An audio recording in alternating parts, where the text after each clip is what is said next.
Salut à tous! La technologie évolue avec le temps. Les téléviseurs intelligents sont meilleurs que les téléviseurs ordinaires. La PlayStation 5 est meilleure que la PlayStation 4. Le dernier iPhone est meilleur que la version précédente, ou du moins c'est ce qu'Apple vous dit. Le fait est que la technologie ne reste jamais immobile, mais à mesure qu'elle avance, l'ancienne technologie est oubliée et abandonnée. Voici une technologie abandonnée incroyable que je vais vous montrer dans cette vidéo. C'est parti! Armes chimiques anciennes. Nous avons tendance à penser aux armes chimiques comme un aspect de la guerre moderne, et non des plus agréables. Cependant, des découvertes archéologiques récentes suggèrent que nous pourrions avoir eu tort dans cette évaluation.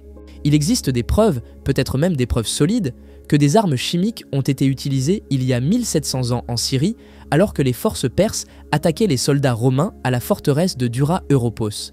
Les preuves sur le site montrent que 20 soldats ont trouvé la mort dans un seul tunnel d'environ 12 mètres de large, mais seulement 1,80 m de haut. Il semble qu'un composé de soufre et de bitume a été pompé dans le tunnel à l'aide de soufflets, ce qui aurait créé un gaz toxique et rendu les soldats inconscients en quelques secondes. Incapables de bouger ou de se libérer, la fin aurait suivi quelques minutes plus tard. Le composé a probablement été créé en ajoutant du bitume brûlé et du soufre au feu, mais la présence des restes d'un Perse près des soldats romains implique que la personne qui a allumé le feu n'a peut-être pas survécu à l'événement. Notre seule preuve solide de tout cela, cependant, est l'existence de résidus minéraux près des corps. Les Perses ont-ils utilisé des armes chimiques il y a 1700 ans? Probablement, mais nous ne pouvons pas le prouver. Norias de Hama. Vous pourriez regarder les grandes norias de Hama et les voir comme des roues de Ferris, mais cela serait sous-estimer grandement leur âge et leur importance. Ces magnifiques structures anciennes ressemblent plus à des roues à eau qu'à des manèges de fêtes foraines, et elles ont environ 2500 ans. Aucun moulin à eau ni roue à eau n'a été construit ailleurs dans le monde jusqu'au début du XVIe siècle.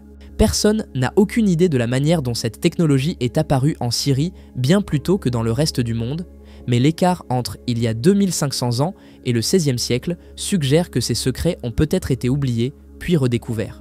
Aujourd'hui, il y a 17 roues debout à Hama, ce qui est moins qu'il n'y en avait auparavant. Certaines sont tombées il y a des siècles, tandis que d'autres ont été malheureusement détruites lors des guerres récentes qui ont dévasté le pays. Les premières mentions enregistrées des Norias se trouvent sur une mosaïque dans la ville d'Apamée, datable de l'année 469 avant Jésus-Christ. Tout cela nous dit, cependant, c'est que les roues étaient déjà en place au moment où la mosaïque a été faite. Rien ne dit qu'elles n'étaient pas déjà là depuis des centaines d'années.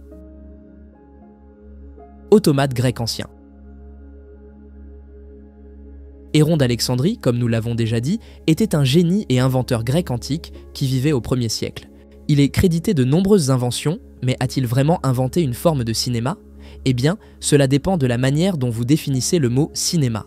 Héron a écrit un livre intitulé Automation, dans lequel il décrit ses conceptions pour diverses formes d'automates, comme le serviteur de vin que nous avons examiné plus tôt. L'une de ses conceptions les plus extravagantes est quelque chose appelé un automatique mobile, qui est un véhicule programmable, mais même cela pâlit en comparaison avec le soi-disant théâtre automatique d'Héron.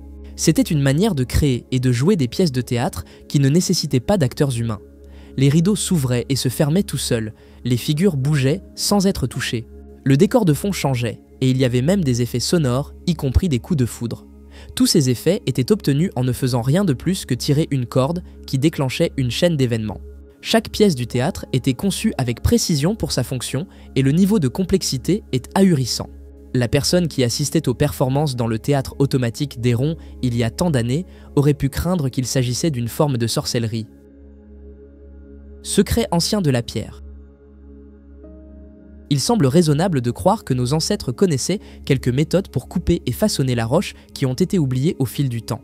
Dans de nombreux endroits à travers le monde, il y a des pierres qui semblent avoir été tranchées comme du beurre pour atteindre leurs formes actuelles, mais cela devrait être impossible. Et si ce n'était pas le cas, cependant?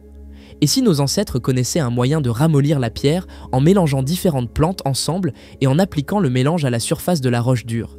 Cela semble ridicule, mais regardez les empreintes de mains célèbres de White Mountain dans le Wyoming aux États-Unis. Comment ont-elles été créées? De toute évidence, quelqu'un les a sculptées dans la roche, mais les sculptures sont lisses et semblent avoir été laissées dans du ciment humide. L'existence d'un tel mélange de plantes expliquerait certainement comment nos ancêtres ont pu déplacer, couper et façonner d'énormes pierres pesant des centaines de tonnes.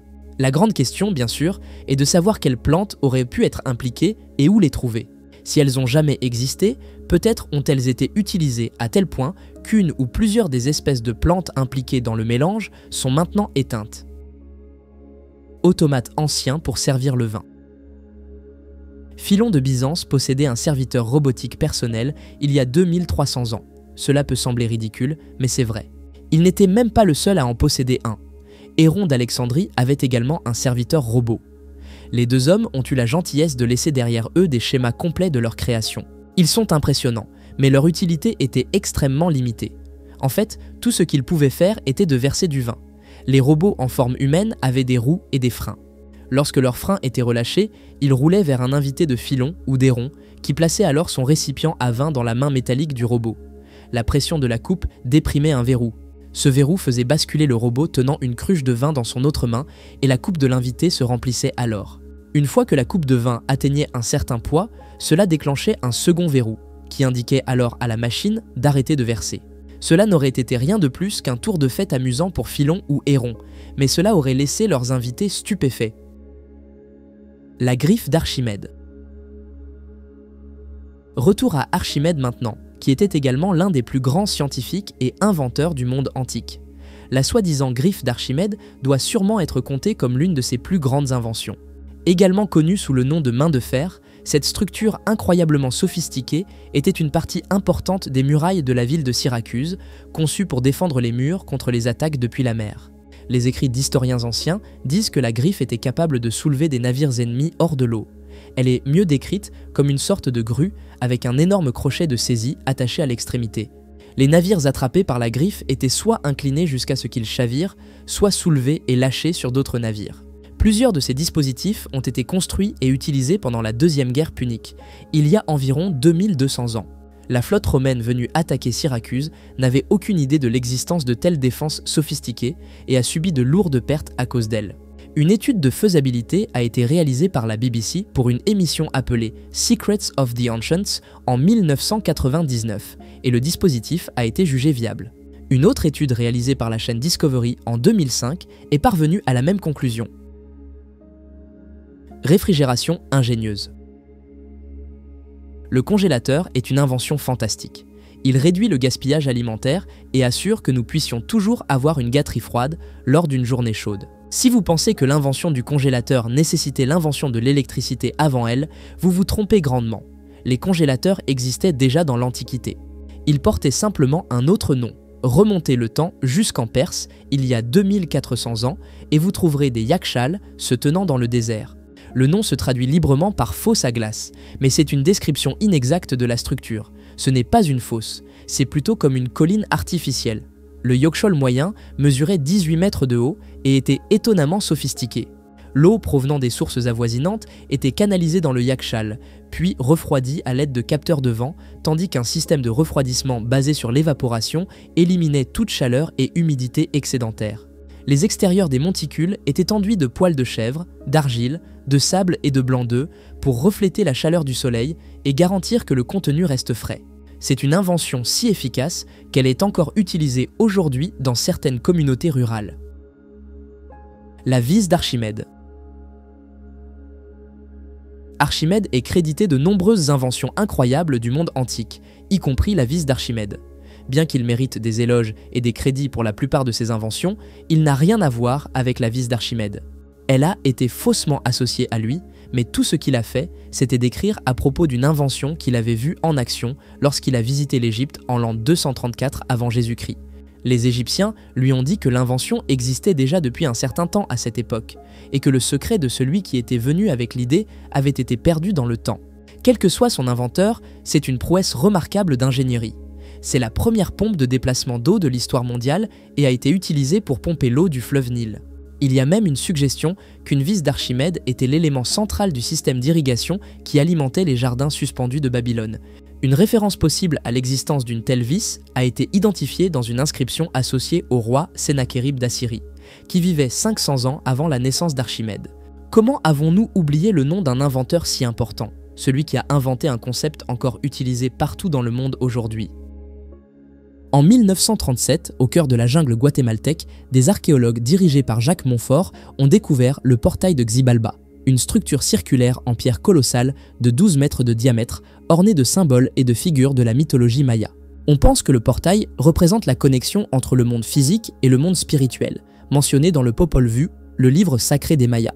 Le monument a intrigué les chercheurs par sa complexité. Des inscriptions autour suggèrent un type de calendrier ou un mécanisme rituel. La base du portail indique qu'il pourrait pivoter, ce qui a conduit à la théorie selon laquelle il était utilisé pour des rituels qui ouvraient le chemin vers Xibalba, le monde souterrain maya. Pour les habitants locaux, appelés œils des dieux, le portail est source de crainte. Ils croient que toucher à la relique pourrait réveiller des forces anciennes qui devraient rester endormies. Encore entouré de mystères, le portail de Xibalba reste l'une des découvertes archéologiques les plus énigmatiques, défiant notre compréhension des croyances et des connaissances des anciens mayas. La plaque de Malta.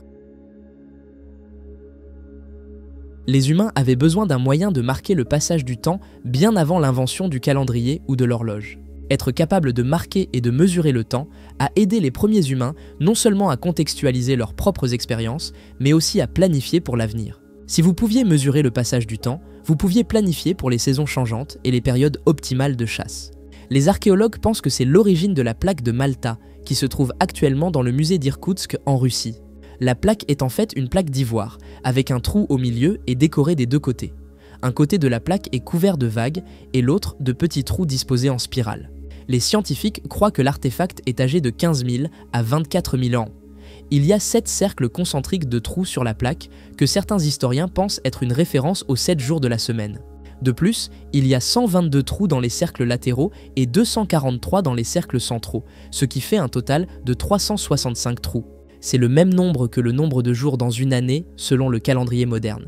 En outre, 122 est le nombre de jours dans l'été sibérien, qui est la période optimale pour la chasse aux rennes.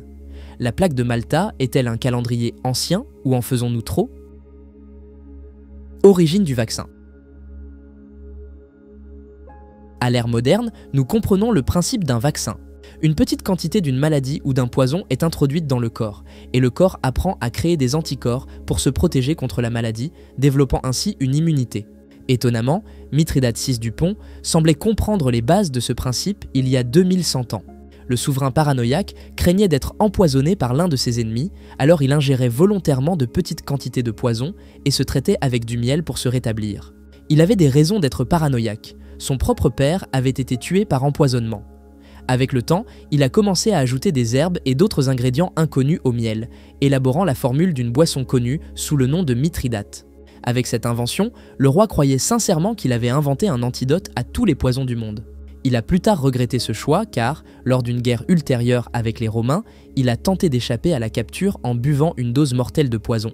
Son invention avait trop bien fonctionné.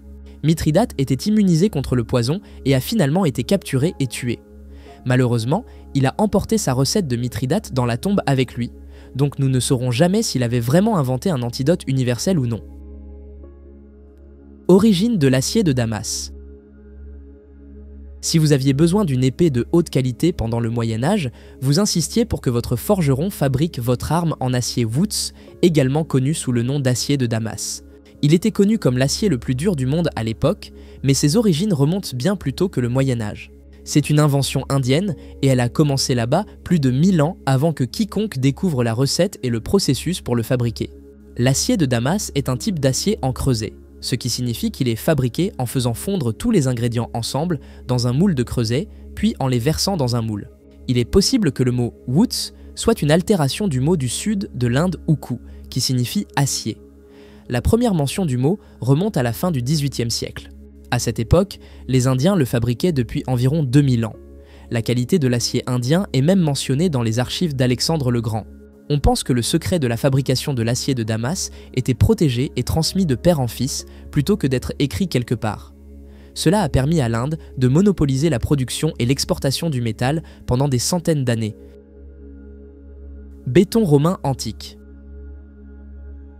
Durant les années de pointe de l'Empire romain, les Romains ont maîtrisé l'art de la fabrication du verre et du béton. En fait, le béton qu'ils fabriquaient est largement supérieur au béton que nous utilisons aujourd'hui. Le ciment Portland, qui est aujourd'hui la norme de l'industrie, ne durerait qu'environ un siècle dans un environnement marin, même s'il était renforcé par des barres d'armature. Comparez cela aux arches romaines, brise-lames, aqueducs et autres bâtiments qui sont restés debout pendant 2000 ans.